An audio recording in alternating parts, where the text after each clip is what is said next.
I do a rather strange job. I clean up the aftermath, not cleaning houses, but cleaning up what's left behind after someone reads instructions the way people read spam ads and skip them. If you've ever wondered why household appliances come with warnings that sound unbelievably stupid, then congratulations, they're not written for fun. They're written after smoke, after burning smells, and after repair bills so expensive they make people go quiet for a very long time. And be honest, you've looked at a warning label before and thought, it'll be fine. I know what I'm doing. The 31 stories that follow exist for one reason only, to prove just how dangerous that thought can be.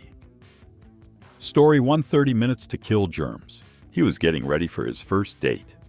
The very adult kind of preparation, wiping the kitchen until it shined, spraying citrus cleaner, playing a jazz playlist to suggest he had his life together. There was just one small problem.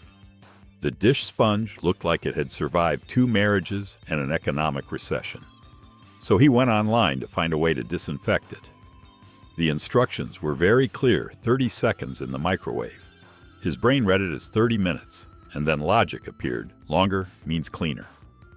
3 minutes later, the apartment smelled strange. 5 minutes later, it smelled like a tire factory taking its final breath. 10 minutes later, the neighbors started smelling a mistake. When he opened the microwave, the sponge was no longer a sponge.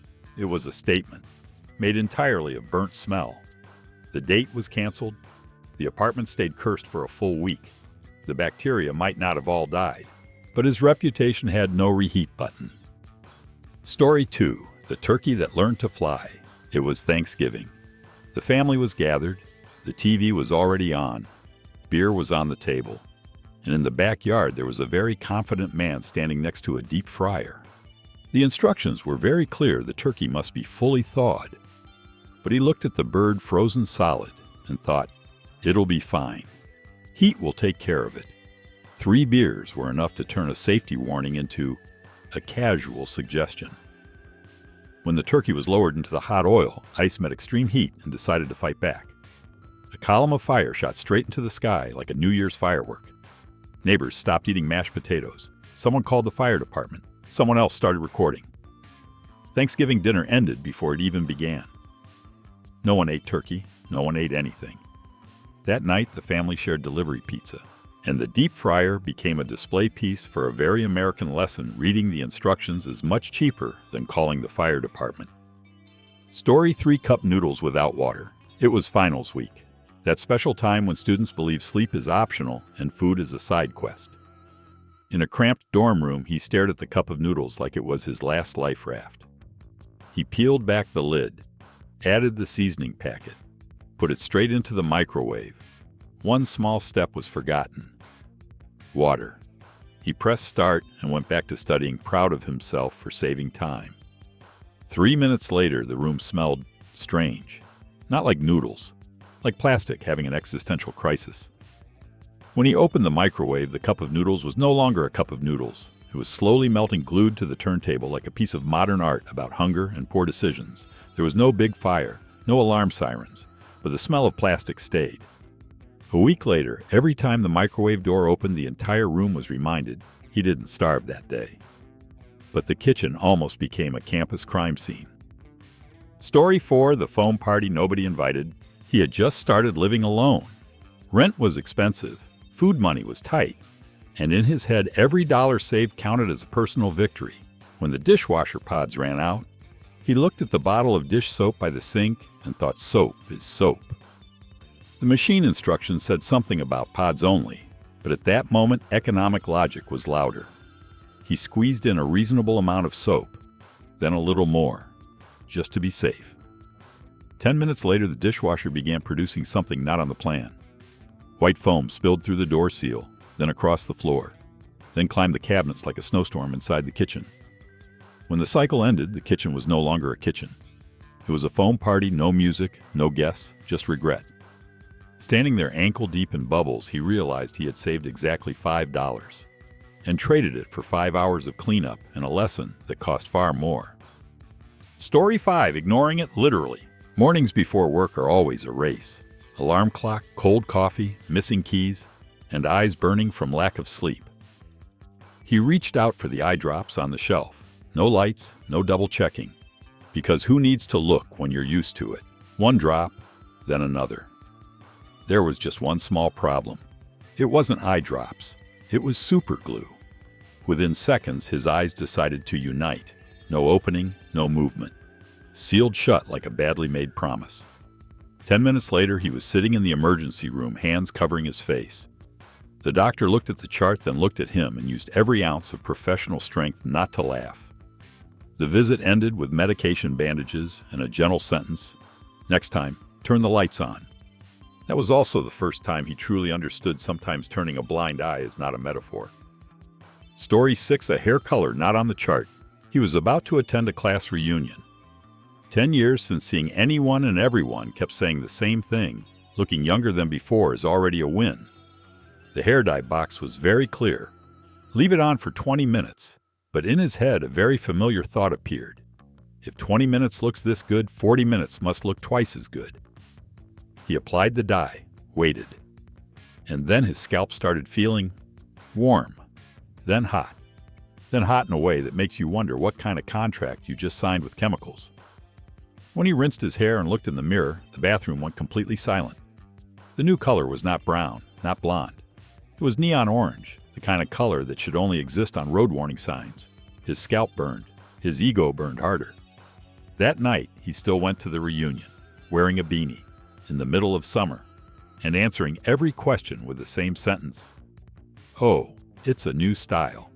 He definitely stood out, just not in any way he had hoped for. Story 7. Step 3. Wasn't there for decoration. Moving day always brings two things: cardboard boxes and unjustified confidence. He opened the IKEA bed box, spread the pieces across the floor, and thought it's just a bed. The instructions had pictures, arrows, and step 3. He looked at it carefully and skipped it. 3 hours later, the bed was standing there, looking perfect. He sat down. It didn't collapse. He lay down. Still fine. He rolled over. And right then, a cold metal bar pressed straight into his back, as if the bed had whispered, "You built me wrong." The entire frame was flipped inside out. No quick fix, no energy left to take it apart. The clock crept toward 1 a.m. On his first night in the new place, he slept on cardboard boxes, used a jacket as a pillow, and stared at the fully assembled but deeply hostile bed in the corner of the room. IKEA doesn't kill people. They just assume you can read instructions. Story 8. Power outlets are not superheroes. A record-breaking cold wave hit. The kind of cold that makes you question your decision to be born on Earth. He looked at the space heater and thought, "This is my hero." The nearest outlet was already hosting a TV, a router, a phone charger. But there was still room. So the power strip was pulled out like a genius solution. The instructions were very clear: do not plug a heater into a power strip. But at that moment, frozen fingers were in charge of the brain. First 10 minutes warmth, 20 minutes later, a strange smell. The kind of smell plastic has when it's rethinking its career choices. He sniffed. The power strip sniffed. Then the wall behind it started to feel soft, like cheese left too long in a microwave. There was no big fire, just an ugly, embarrassing warp in the wall and a repair bill that felt anything but warm. The lesson was simple: power outlets are not heroes, and electricity never jokes. Story 9, peel the sticker and go. It was his first day as a homeowner. He stood in the garage looking at the brand new machine, feeling like he had officially leveled up. Very American energy, a house, a yard, and his own machinery. On the machine there was a big sticker, ADD oil before use. He peeled it off and considered the job done. Because in his head, a new machine should be ready to run. He pulled the cord. The engine started. He smiled. And then just a few minutes later, the machine began making a sound like a bag of screws arguing with each other. Metal scraping metal, then complete silence, the very final kind. He stood there staring at a machine that was no longer alive, and for the first time truly understood what clinical death means for appliances. The repair guy arrived, looked for 1 second, and shook his head. No need to turn it on. No need to ask questions. The repair bill explained a very simple lesson. 5 minutes reading the manual is much cheaper than $500. Story 10. How much does impatience cost? Sunday. The family was waiting. The smell of beef stew was so good it felt like time itself was slowing down. The pressure cooker was doing its job very seriously. The instructions were clear: let the pressure release naturally. But he checked the clock, looked at everyone, and thought, it's probably enough. He twisted the lid. For one brief moment, the kitchen reached a cosmic state. Stew blasted straight onto the ceiling like a fire hose full of beef. Carrots clung to the light fixture. Potatoes stuck to the cabinets. The sauce painted the ceiling with an abstract artwork called regret. Everyone went silent, then started cleaning. For a very long time. That night's dinner ended with takeout and a ceiling that needed repainting. He learned the most important lesson about fast cooking. Patience is cheaper than ceiling paint. Story 11. The cleaning formula nobody needed. Before the party, he decided to clean the house really well. The kind of clean that makes guests walk in and think, wow, this person has their life together. He looked at the bottle of bleach, then at the bottle of ammonia, and an idea appeared, one that sounds very logical. If you've never studied chemistry, each one is strong on its own. Mix them together, and it must be twice as strong. For the first few seconds, the floor looked very clean. Then the air started to change color. His nose burned, his eyes stung.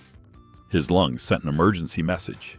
He began coughing violently, threw the doors open, and yelled for everyone to get outside. Neighbors smelled angry science and called the fire department. The party was canceled before the first guest arrived. Firefighters showed up, ventilated. The house shook their heads and gently explained, good intentions do not neutralize chemical reactions. The house might have been clean. Maybe. But the lesson was very clear. Chemistry does not care how good your intentions are. Story 12. A TV is cheaper than friendship. It was Super Bowl Sunday. The house was full. Beer was cold. Wings were lined up. And on the wall hung a brand new 85-inch TV, the homeowner's pride and joy. He mounted it the night before. No stud finder. Just a few screws that felt solid enough. Because in his head, drywall looked pretty sturdy. The game started. People cheered. Halfway through, there was a small click, then a crack, then a moment of absolute silence. The TV separated from the wall like it had been waiting for this moment its entire life. It hit the floor with a sound that ended the party instantly. No one screamed, no one laughed. Just one quiet voice. Wait, there was no stud there. The Super Bowl party ended early. Friends went home. The homeowner stayed with an empty wall and a very long bill. The lesson hung in the air that day: a TV can be replaced. Friendships, not always. Story 13. Science's Tears. That morning, he had an important presentation. The kind where you need to look awake confident and, most importantly, able to see. He used a peroxide-based contact lens solution. The instructions were very clear: the lenses must soak long enough to fully neutralize. But there was no time. The coffee was cold. The slides were open. The taxi was waiting. He rinsed quickly, put the lenses in, and the moment they touched his eyes, science decided to teach a lesson. It wasn't stinging, it wasn't burning, it was fire. The kind of fire that leaves your brain with only one thought. This is a mistake. He tore the lenses out, eyes blazing red, tears streaming like he'd just watched the saddest movie chemistry could make. The presentation went on with bloodshot eyes and a shaking voice. Everyone thought he was moved by the content. Only he knew those were tears of impatience. The lesson that day was very clear: science has no mercy. Story 14. When Physics Speaks. On the morning of a camping trip, he went through his checklist carefully. Tent, grill, Bluetooth speaker, drinks. All that was left was filling a few spare gas cans for the drive. It was cold. He was running late, and the SUV's trunk was already open. He thought, I'll just do it quickly in here. The instructions said to place gas cans on the ground to avoid static electricity. But at that moment, the only word in his head was hurry. He opened the cap, started pouring. And in a very brief moment, physics decided to make an appearance. A tiny spark flashed. No drama, no loud explosion. Just enough to turn the SUV into what insurance calls a total loss. Neighbors ran outside. He stood still. The camping trip was canceled before it began. In the end, he learned the most basic lesson of the universe. You can argue with your schedule, but physics always wins. Story 15. Kill it for good. Just to be sure, in this suburb, a lawn isn't just grass. It's pride. It's reputation. It's what neighbors silently compare every Sunday morning. He looked at the weeds growing like an act of rebellion. The pesticide bottle clearly listed the dosage, but he thought use the recommended amount and it'll be weak. Use a little more, and it'll die for sure. So he mixed it, sprayed it, and felt like he just won a small war. 2 days later, the lawn was no longer green. It turned brown, then yellow, then a lifeless shade that looked like the surface of Mars. The weeds were dead, absolutely. But the good grass went with them, no survivors. That morning, a very polite letter appeared in his mailbox from the HOA, gently reminding him that front yards should not resemble chemical testing sites. He stood there, staring at the empty patch in front of his house, and understood dead grass is a small problem. Suburban pride is much harder to grow back. Story 16. Impressing the mother-in-law with acid. His future mother-in-law was coming to visit, and he decided to score points the very American way by cleaning the oven until it looked like a commercial. The oven cleaner bottle had big, bold warnings. Wear gloves open, windows, avoid skin contact. He read them, nodded, and then ignored all of it. They write this stuff for sensitive people, he thought, spraying generously with bare hands. 10 minutes later, his hands started burning, the kind of burning that forces the brain into an emergency meeting. He kept scrubbing, because pride. After washing his hands, the skin began peeling off in small patches, like his body had just submitted a resignation notice, with no warning.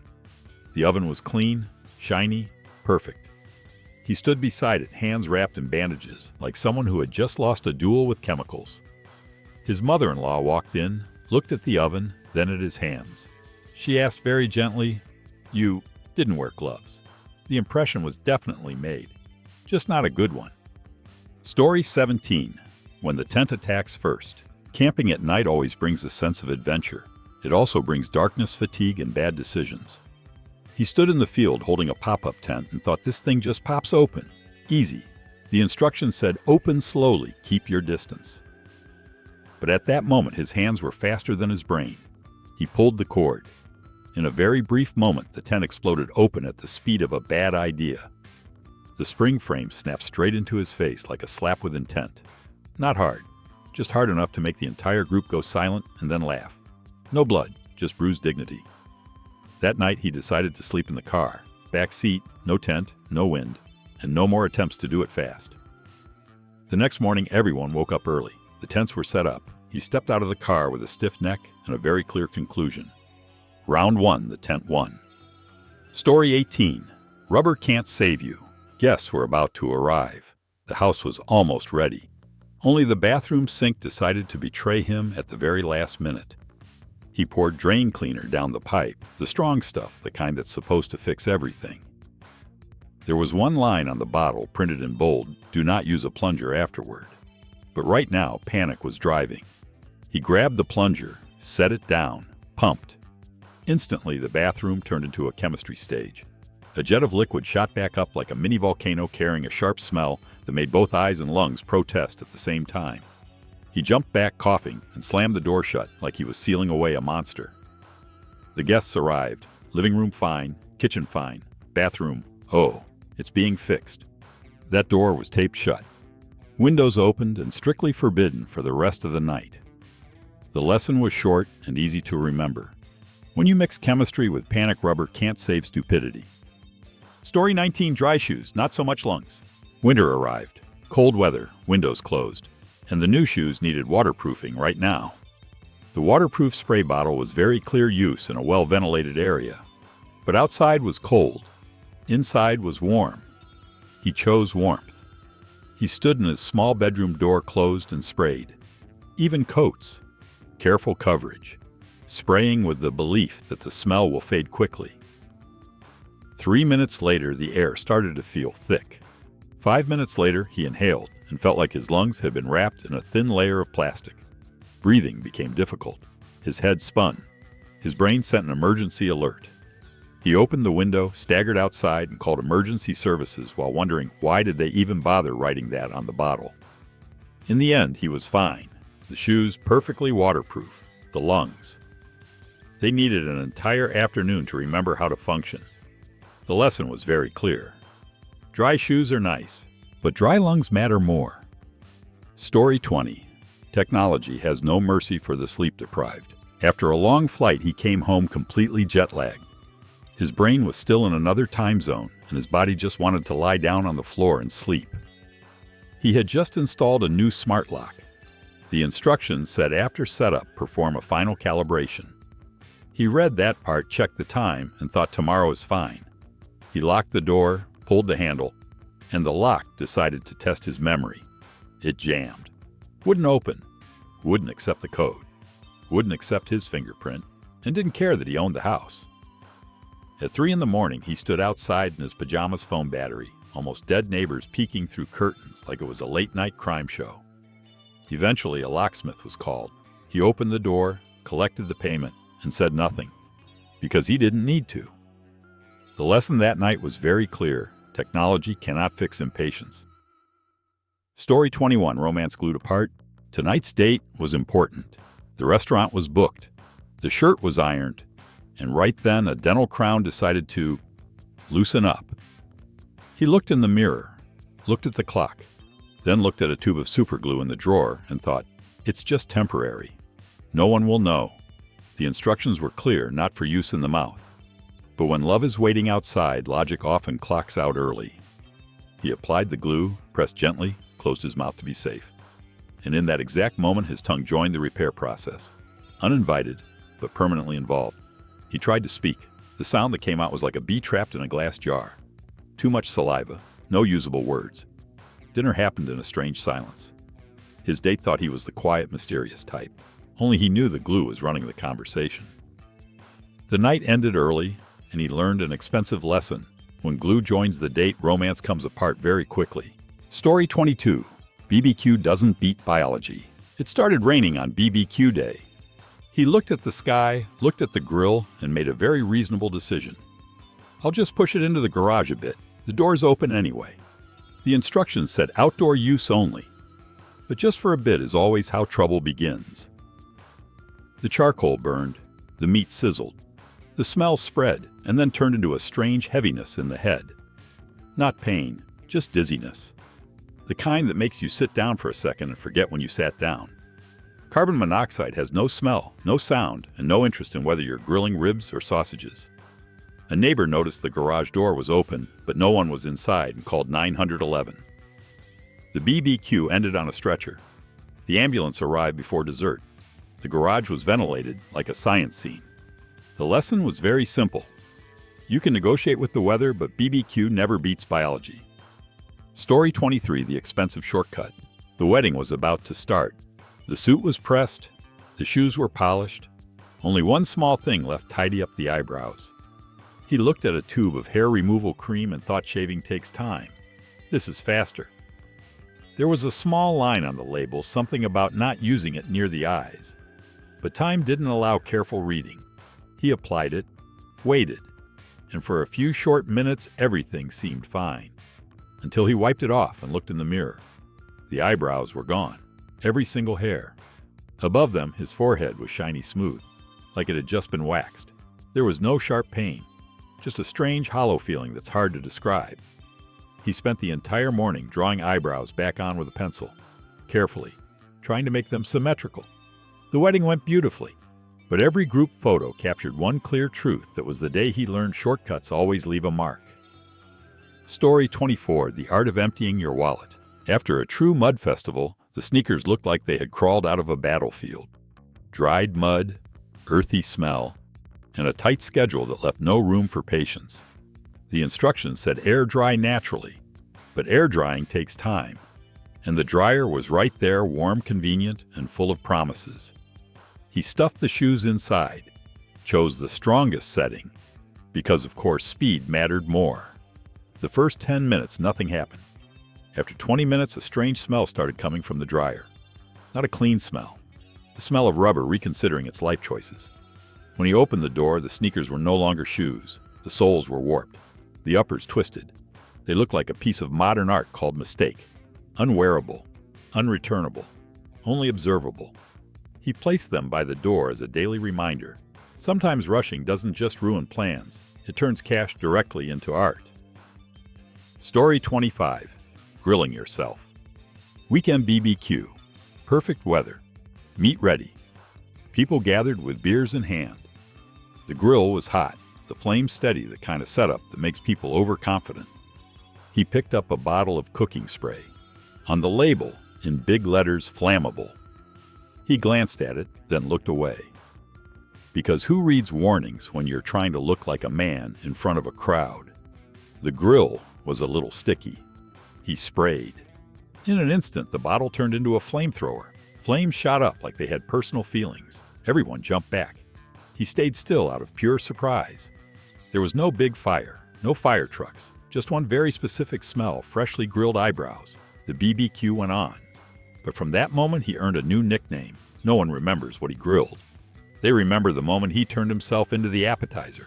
The lesson was very clear. You might be great at grilling meat, but if you don't read the word flammable once the meat is done, you're next. Story 26. Technology hates being stabbed. Finals week. Coffee was a food group, sleep was a rumor, and the laptop battery decided to swell up at the worst possible moment. The repair guide was very clear: do not use metal tools. Lithium batteries are sensitive. But the screwdriver was nowhere to be found, and the steak knife was right there. He thought, I'll just pry it a little. The blade touched the battery. The battery responded by swelling up like it was taking a deep breath, then smoke, thin, gray, extremely unfriendly. The laptop shut off. No warning, no save. Just the smell of electronics leaving this world. There was no big fire, no explosion. Just a student sitting still staring at a black screen, realizing he had just lost a very stupid battle. The repair tech took one look and understood. No questions. No explanation needed. The lesson of that finals week: technology doesn't hate you, but it really hates being stabbed. Story 27. Shine in the wrong place. Moving day is always chaos. The truck is waiting, the clock is ticking, and the brain says quick car wax. Just a few minutes. The wax box was very clear use only on a cool surface. But that day the sun was brutal, the kind of heat that makes the steering wheel feel legally abusive. He looked at the scorching car and thought, it's fine. Wax is for shine. He applied it, spread it evenly, smiled with satisfaction. 5 minutes later, the wax didn't dry. It hardened, like epoxy glue bonded to the paint. He wiped. Nothing. Wiped harder, still nothing. The car went from polished to skin condition. In the end, he drove straight to a detailing shop. The tech took one look side and asked no questions. Because they had seen this story far too many times. The bill was not shiny at all. The lesson was very clear. Everyone wants shine, but shine in the wrong place only hurts your wallet. Story 28. Fast turns into forever. He wanted to refresh the bedroom in one afternoon. The kind of makeover that's done before dinner. Paint was bought. The airless paint sprayer was ready. Only one small step left: masking. The instructions said to mask carefully. Cover the floor, cover the ceiling. Cover everything you don't want to change color. He looked at the room and thought, no need. I'll be careful. He pulled the trigger. The paint didn't spray. It missed it. Fine, even, and extremely democratic. Ceiling, floor, ceiling fan outlets, no one was left behind. 10 minutes later, the bedroom looked like a color storm had passed through. 2 hours later, he realized this wasn't wiping. It was scraping. Every single drop. The next week passed in paint fumes and regret. The room looked great. But the effort was 10 times what he had planned. The lesson was very simple. When you do something to save time, you're often scheduling something much longer. Story 29. Electricity is not a joke. The coldest day of the year. The whole family huddled together like a failed Arctic survival experiment. The old thermostat stood there emotionless, uncooperative. He decided to install a new one himself to save on electrician fees. The instructions were very clear. Turn off the breaker. He read it, nodded, then thought, it's just a few tiny wires. This will be quick. He removed the cover, touched the wire, and click. The house made a very short, very serious sound. The screen went black. The heater fell silent like it was offended. The lights flickered once as if saying, I'm out. The entire heating system died cleanly. No drama. Just cold, becoming more noticeable by the second. The electrician arrived, looked around, and asked one classic question. Did you turn off the breaker? The bill showed up right after in the most electrical way possible to say electricity is not a joke and it does not like being underestimated. Story 30 Heirlooms don't like water. He owned a cast iron pan. Not just any pan. The kind of heirloom pan carefully seasoned, smooth and glossy, spoken about with the same respect you'd use for a family member. His roommate was well-meaning. After that steak dinner, they looked at the pile of dishes and thought, I'll help.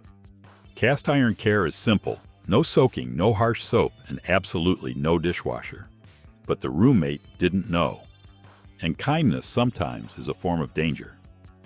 The next morning, he opened the dishwasher and froze. The pan was no longer black and shiny. It was rusted patchy like an anchor pulled up from the ocean floor. There was no yelling, just a very heavy silence. The roommate asked quietly, "What's wrong?" And the Cold War began, lasting exactly as long as it took to scrub the rust off and reseason everything from scratch. The lesson in that house: not everything is better cleaned properly, because heirlooms do not tolerate water. Story 31. Fine dining ends with pepperoni. The dinner was carefully planned. Candles were lit. Music was on. The metal-rimmed plates came out the kind that make you feel like you have taste just by using them. The food cooled down a little. He picked up the plate, looked at the microwave, and thought the familiar thought, "It'll be fine." No instructions were read, only confidence. 3 seconds after pressing start, the microwave put on a light show. Sparks flew like tiny fireworks. Crackling sounds filled the air, very clear and very unfriendly. He shut it off fast. The kitchen went silent. The fancy plate now looked like it had survived an electromagnetic war. No one spoke.